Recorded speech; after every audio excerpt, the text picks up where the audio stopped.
I went to my grandfather's while reading Expecting Grief. My father smiled. My uncle whispered, "This should be quick." Then the lawyer placed a black notebook on the table and said, "Your grandfather counted every hour you abandoned him."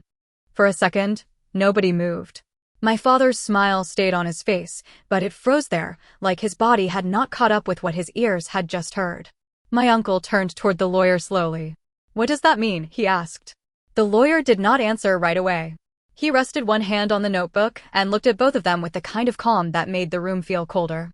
I stared at that notebook and realized I had seen it before. For years, it had sat beside my grandfather's chair, half hidden under newspapers, appointment papers, and old envelopes he refused to throw away. I never touched it. I never asked about it. I thought it was just another private habit. I had no idea it was going to tear my family apart. My grandfather, Walter, was not an easy man, but he was a good one. He had sharp eyes, dry humor, and a stubborn streak that could make a doctor sigh before he even opened his mouth. He hated being fussed over. He hated pity even more. Before everything changed, he did everything himself. He fixed loose cabinet handles with hands that still knew exactly what they were doing. He grew tomatoes in the backyard like they were his pride and joy, and every summer he insisted they tasted better than anything from a store. Then he had the stroke. I was 22 when it happened. The call came early in the morning. My mother's voice was shaking so badly I could barely understand her. All I heard was "hospital, your grandfather, and come now." By the time I got there, my father and uncle were already standing in the hallway. My father looked tense and irritated. My uncle kept checking his phone. My mother was crying quietly into a tissue while a doctor explained what had happened. Walter had survived, but the left side of his body was badly affected. His mind was still clear. That mattered. He understood where he was, who we were, what year it was, and what had happened to him. But his body had betrayed him. He could not walk without serious help. He could not safely get in and out of a shower. He could not cook the way he used to. He struggled with stairs, buttons, forks, doors, and anything that required balance. The doctor spoke gently. "He will need daily assistance," she said. "Not occasional visits. Real support." My father exhaled hard through his nose, like someone had just handed him a bill. My uncle crossed his arms. Walter stared straight at the ceiling. Nobody said anything, so I did. "I can help," I said. My father looked at me like I had interrupted something. "For a few days, maybe," he said. "But we'll figure something out." My uncle nodded quickly. "Yeah, we'll make a schedule." They never made a schedule. They made excuses. At first, the excuses sounded reasonable. My father said he was buried at work.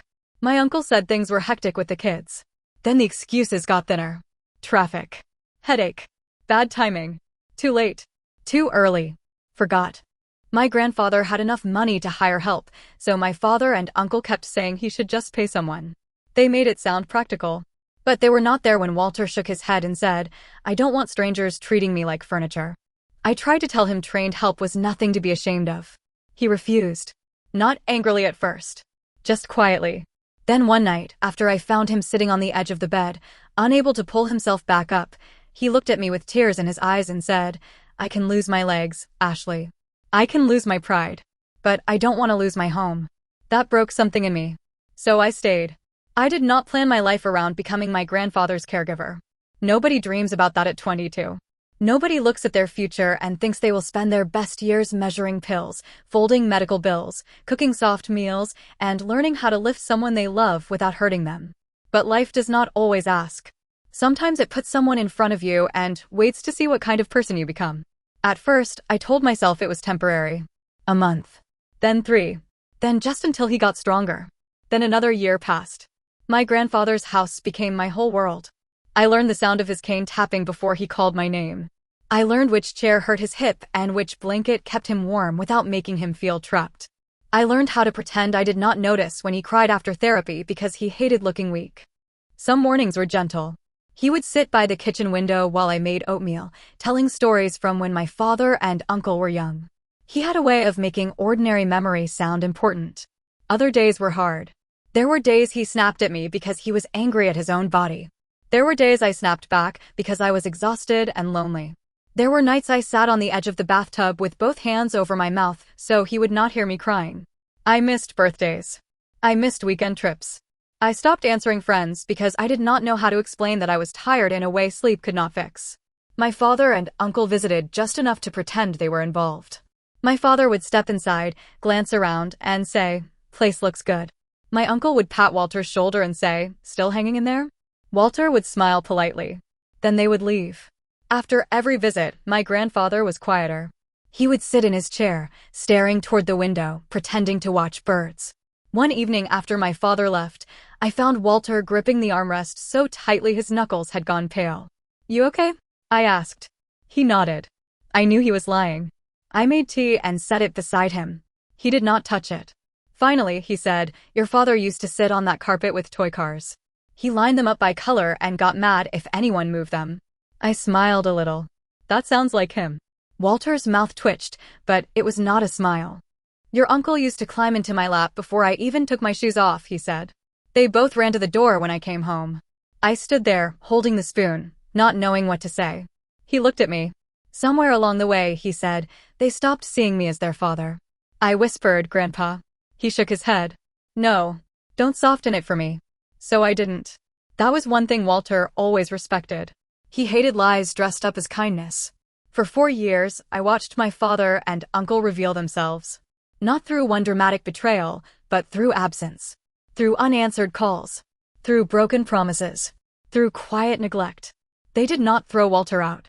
They did not scream at him. They just left him to need someone else. And because I was there, they got to pretend everything was handled. The moment that changed everything happened on Thanksgiving. My mother begged us to come. She said my father wanted everyone together. She said it might cheer Walter up. I knew she was trying. My mother, Linda, had always lived in that uncomfortable space between keeping peace and telling the truth. She loved me. I knew that. But she had spent so many years smoothing over my father's behavior that sometimes she forgot a covered wound was still a wound. Getting Walter ready that day took hours. He did not want to go at first. "They don't want me there," he said while I helped him with his sweater. "That's not true," I said. He gave me a look. I sighed. "Okay. Maybe they don't know how to act around you anymore. But Mom wants you there." He let that sit for a moment. Then he said, "Your mother always did try harder than the rest of them." At dinner, everyone behaved. That was the strange part. My father acted like a devoted son. My uncle laughed too loudly. My Aunt Kelly asked Walter if he needed anything every few minutes in the nervous tone people use when they want credit for concern. My cousins, Megan and Tyler, were polite but distracted. Walter did his best. He told a story about my father getting stuck in a tree as a kid. Everyone laughed. My father laughed too, but there was something stiff in it. After dinner, Walter was tired, so I helped him into the den where it was quieter. He settled near the window, his cane across his lap. "I'm going to get you water," I told him. He nodded. In the kitchen, I rinsed a glass and heard voices outside. My father and uncle were on the back patio. The door was partly open. I did not mean to listen. Then I heard my uncle say, "The house alone is worth enough to change things." I froze. My father lowered his voice, but not enough. "Only if he doesn't burn through everything first," he said. My uncle made a small sound, almost a laugh. "That's why keeping him at home is better. A facility would cost a fortune." My skin went cold. My father said, "Ashley being there is saving the estate, whether she realizes it or not." The estate. Not him. Not Dad. Not Walter. The estate. My uncle said, "When the time comes, we should sell fast. No point getting sentimental." My father answered, "Agreed. Split it clean. No drama." I stood there holding the glass so tightly my hand hurt. Then my uncle said, "Honestly, Ashley should be grateful we let her stay there. Free housing for years." My father laughed under his breath. I wanted to walk outside and say something. I wanted to ask how they could stand a few feet away from the man who raised them and talk about him like an inconvenient bank account. Then I remembered the den window. It was open. From where Walter was sitting, he could hear everything. When I returned to the den, he was facing forward. His expression was blank in a way that scared me more than anger would have. I handed him the water. His good hand trembled slightly as he took it. "Did you hear?" I whispered. He looked at me. For a moment, I thought he might deny it. That he might protect himself by pretending. But he only said yes. I sat beside him. "I'm sorry." He gave a small nod. "Don't apologize for what they chose to be." We left soon after. The drive home was silent. Walter looked out the window the entire way, watching the dark shape of trees pass under streetlights. I kept waiting for him to say something bitter or heartbroken. He didn't. That was worse. 3 days later, he asked me to take him to buy a notebook. Any kind? I asked. Black, he said. Small. Strong binding. I found one near the front of the store. Plain black leather, with thick pages and an elastic strap. He ran his thumb over the cover like he was testing the weight of a decision. This one, he said. From that day on, he wrote in it constantly. Not all day. Not obsessively. But carefully. After phone calls. After appointments. After holidays. After someone promised to come and didn't. Sometimes I would walk into the living room and see him writing with his reading glasses low on his nose. He would close the notebook when he noticed me.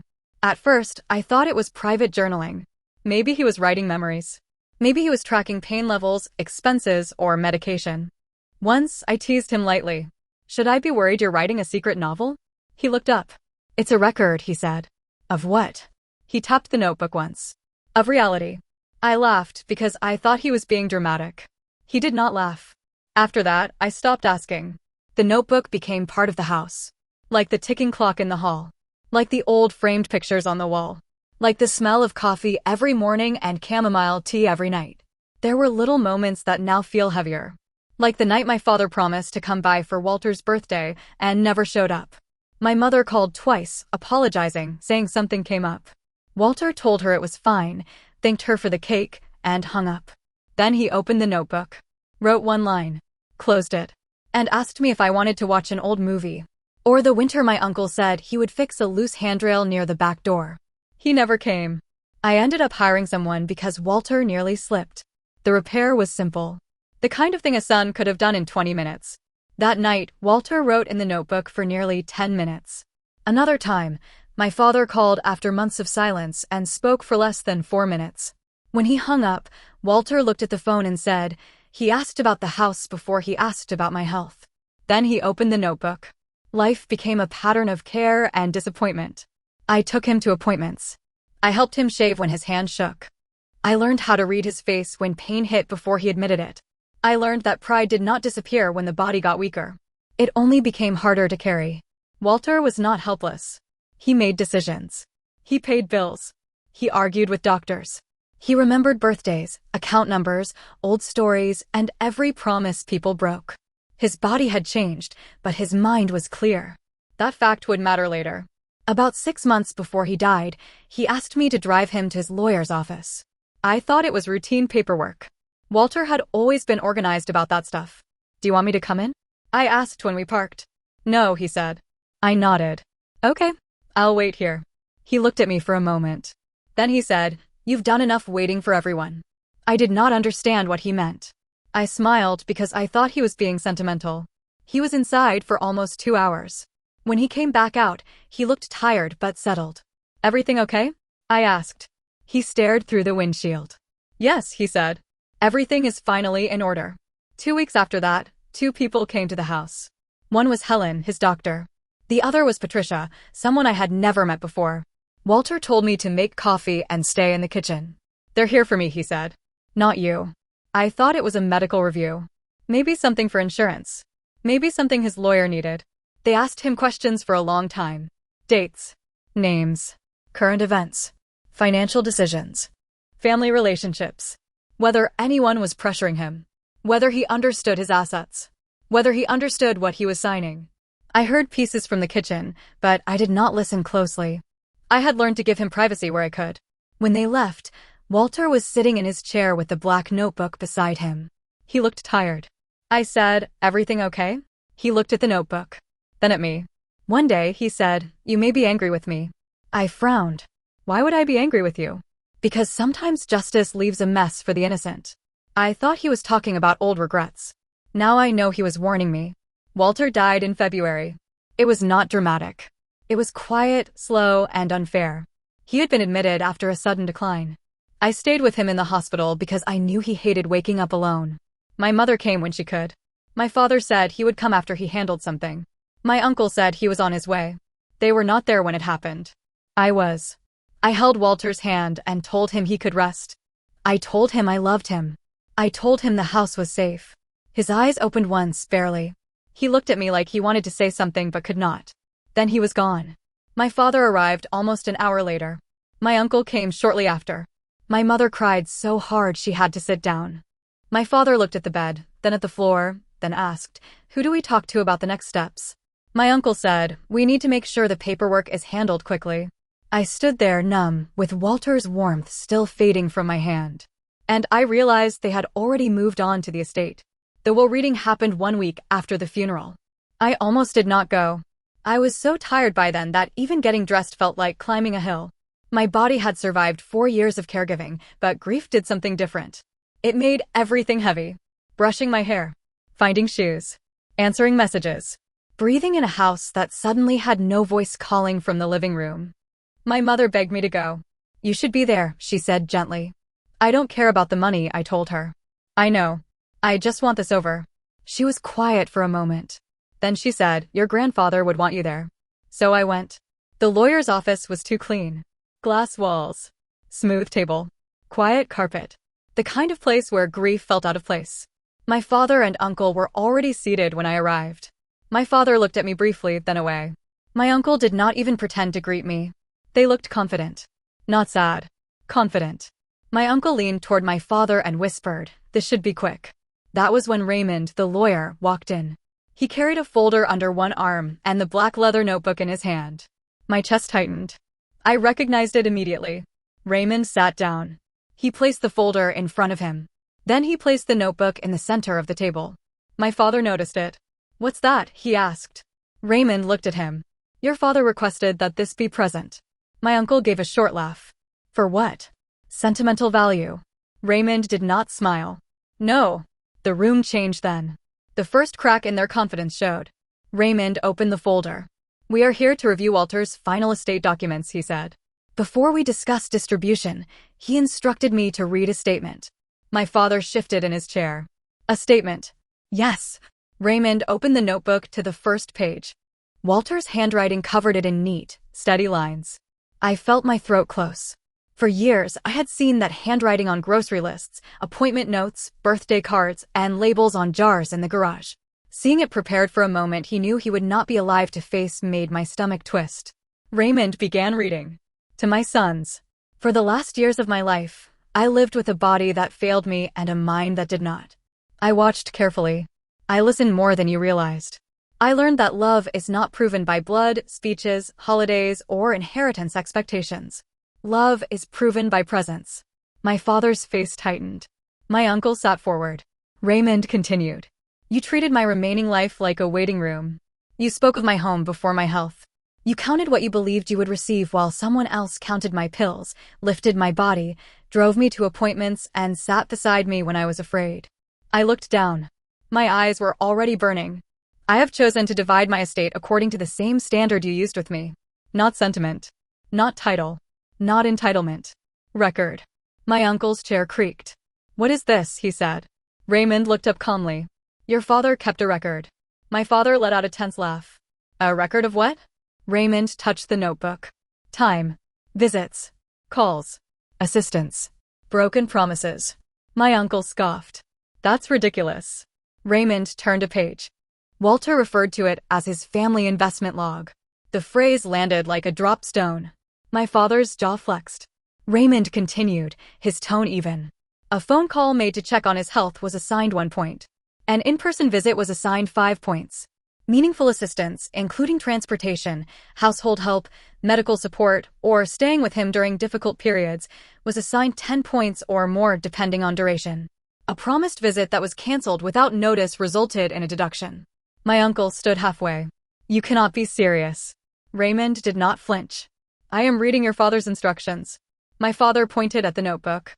"That is not a will. That is a diary." "No," Raymond said.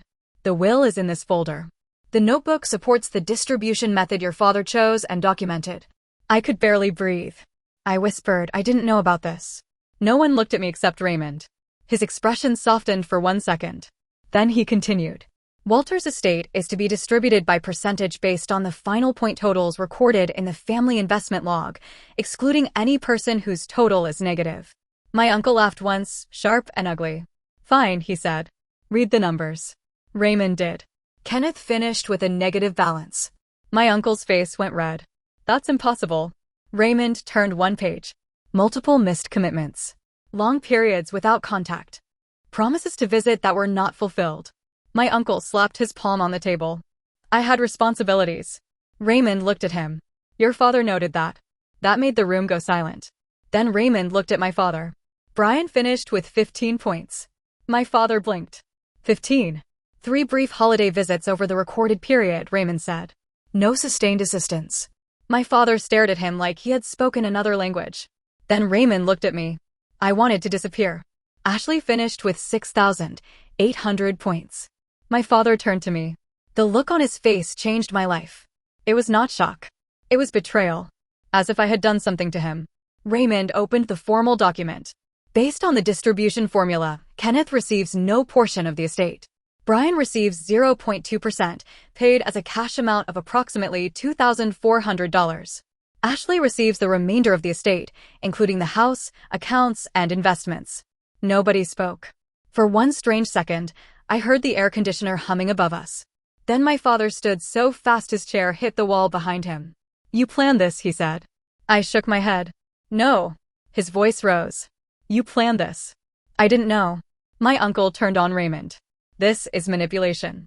She was living with him. She had access to him every day. Raymond closed the folder. Walter anticipated that accusation. My uncle stopped. Raymond removed several documents from the folder. Before signing the final amendment, Walter requested independent confirmation of his mental competency. His doctor and an independent psychologist evaluated him at his home. Both signed statements confirming that he was lucid, understood his assets, understood his family relationships, and was not under pressure from anyone.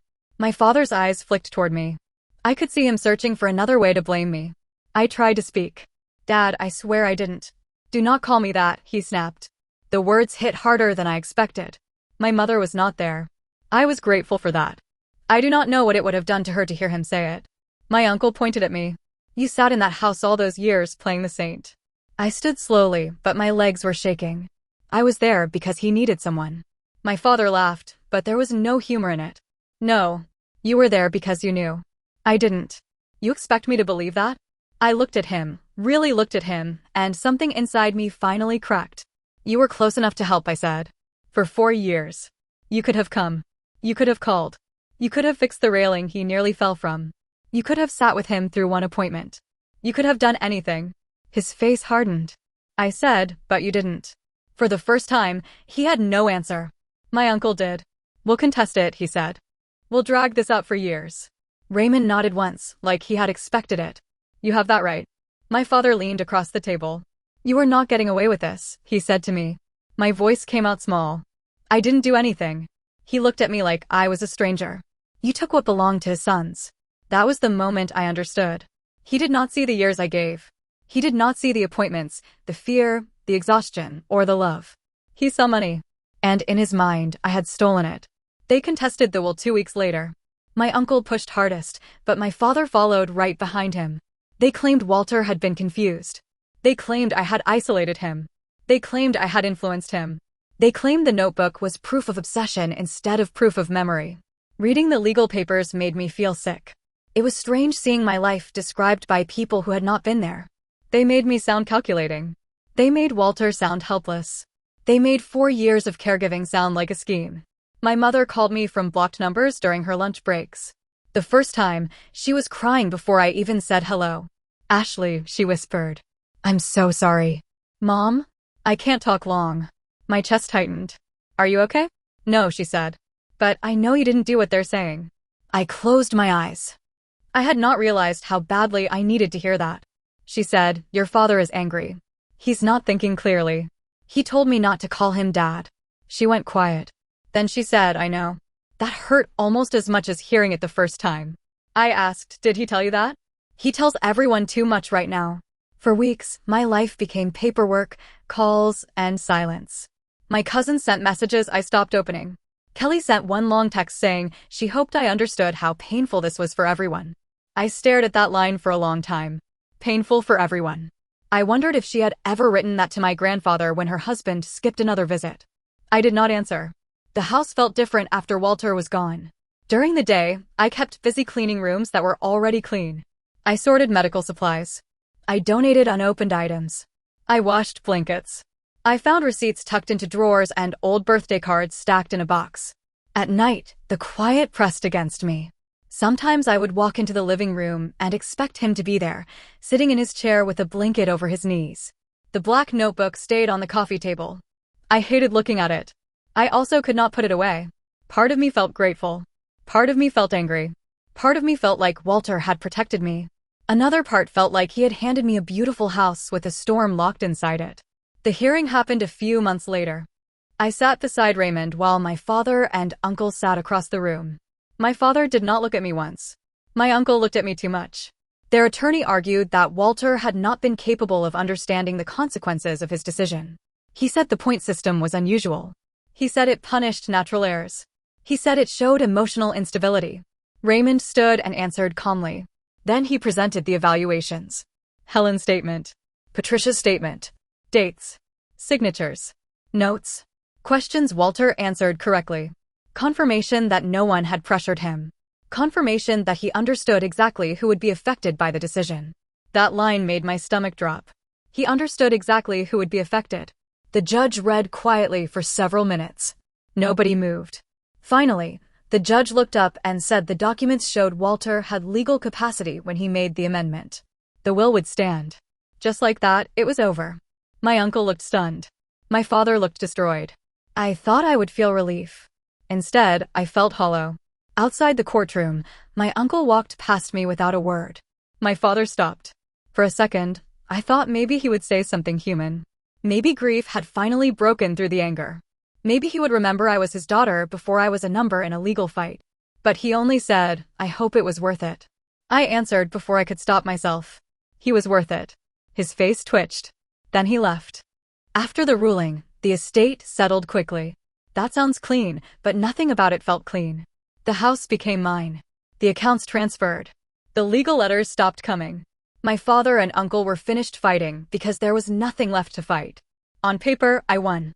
That is the part people focus on. They hear a number and think it solves everything.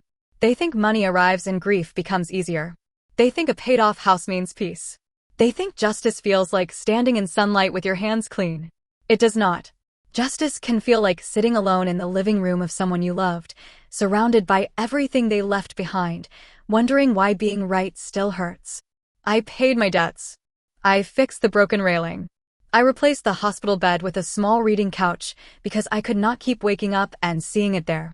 I kept Walter's chair. I tried moving it once, just to see if the room would feel less haunted. It didn't. It felt wrong. So I put it back by the window. My mother still calls in secret. Not often. Not enough. But she calls. Sometimes she just asks if I ate. Sometimes she cries. Sometimes she tells me my father is still angry, still bitter, still convinced I stole his future.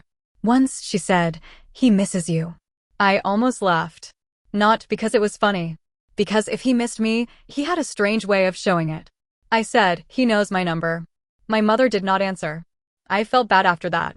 She is trapped in the middle of a mess she did not create, but there are days when I resent her too. Not for being cruel. For being soft in all the places that needed strength. A month after the court ruling, I opened the black notebook. I had avoided reading it fully. Raymond had offered me copies of the legal documents, but the notebook itself stayed with Walter's things. I sat in his chair when I opened it. That felt important. The first pages were exactly what Raymond said. Dates. Calls. Visits. Missed visits. Notes written in Walter's careful hand. Brian called. Asked about house repairs. Did not ask about therapy. Kenneth promised Saturday. Did not come. No call. Ashley drove me to appointment. Stayed through bad news. Pretended not to cry in parking lot. That line made me stop. I covered my mouth. I had not known he noticed. I turned more pages. Ashley made soup too salty. Tried again. Better. Ashley fixed blanket over left foot without being asked. Brian visited for holiday. Stayed 22 minutes. Kenneth sent card. No message inside except signature. Ashley slept in chair after fever. The entries were not dramatic. That somehow made them more painful. He had not exaggerated. He had not filled pages with bitterness. He simply recorded what happened. Near the end, the handwriting got shakier. One entry was dated a few weeks before he died. Ashley thinks I do not know what this will cost her. I know. I am sorry. But I will not reward abandonment and call it family peace. I read that sentence over and over. Then I found the final page. It was not addressed to my father or uncle. It was addressed to me. Ashley, if you are reading this, then I am gone and everyone has shown you who they are one last time. I know this money will not feel simple. It should not. Money is never clean when it comes after grief. But I want you to understand something. You did not earn my love by caring for me. You already had it. You did not buy my estate with sacrifice. You are receiving it because I trusted you with what remained of my life, and you honored that trust when no one was watching. Do not let them convince you that kindness is manipulation. Do not let them turn your presence into a crime. I was not confused. I was not tricked. I was loved by the person who stayed. Live your life. That was all. No grand speech. No final accusation. Just that. I cried harder than I had cried at the funeral. Not because of the money. Because for 4 years, I thought I had been barely holding everything together. I thought I had failed him every time I got frustrated, every time I cried, every time I wished I could be somewhere else for one night. But he had seen all of it. And he still called it love. I do not know what happens next with my family. Maybe my father will never speak to me again. Maybe my uncle will spend the rest of his life telling people I cheated him. Maybe my cousins will grow up and understand, or maybe they will only remember the version of me their parents gave them. I cannot control that anymore. That has been the hardest lesson. You can give years of your life to someone. You can tell the truth. You can win in court. You can have the documents, the proof, the signed evaluations, the judge's ruling, and the final letter. And still, some people will choose the story where you are the villain because it hurts less than admitting what they did. I still sit in Walter's living room some nights. The house is quieter now, but not empty in the same way. I hear the old floorboards shift. I see the garden through the window.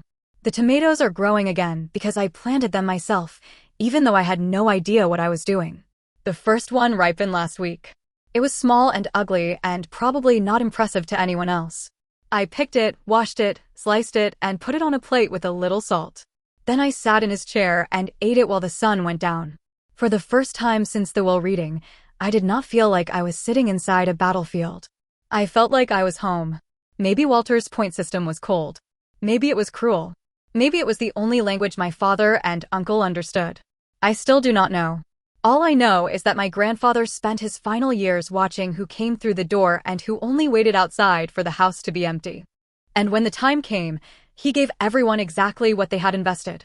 So I keep asking myself, and maybe I always will, did my grandfather destroy our family with that notebook, or did he only reveal what was already broken?